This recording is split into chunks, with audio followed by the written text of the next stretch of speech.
Hey, I'm Dr. Amy, and it's time for another Tuesday tip. So this month, I want to talk about adrenal health.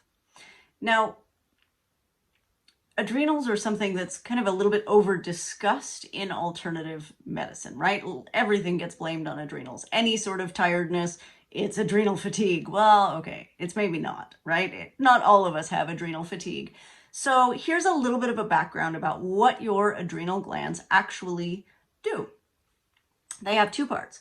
There's a medulla, which is like the center part, and this is basically a modified part of your nervous system, right? That releases the neurotransmitters norepinephrine and epinephrine when you're in like a fight or flight stressful situation, right? So that is your acute stress response when something happens and you have to respond right away in a hurry, fight or flight, right? So in this situation, it is not actually a neurotransmitter, it is a hormone response because they're not being secreted just from one neuron to the next, which is how neurotransmitters function.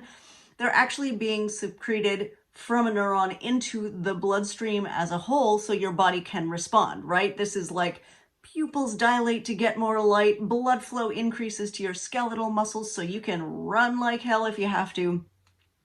This is all of the things that your body needs to respond to an emergency. Now, outside of this adrenal medulla is the adrenal cortex.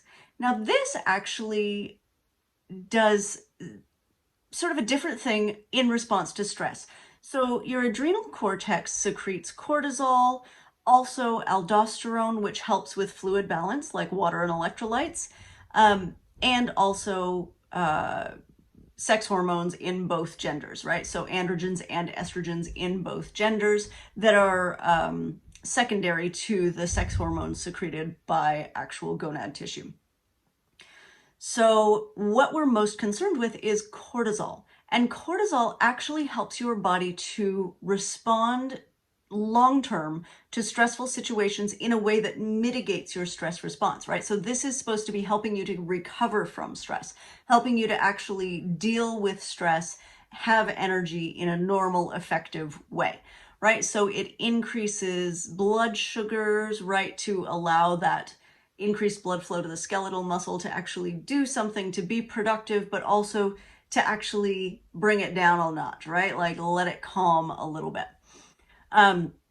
It also responds to a diurnal rhythm, right? So what we see is like that day-night rhythm is partly established by cortisol.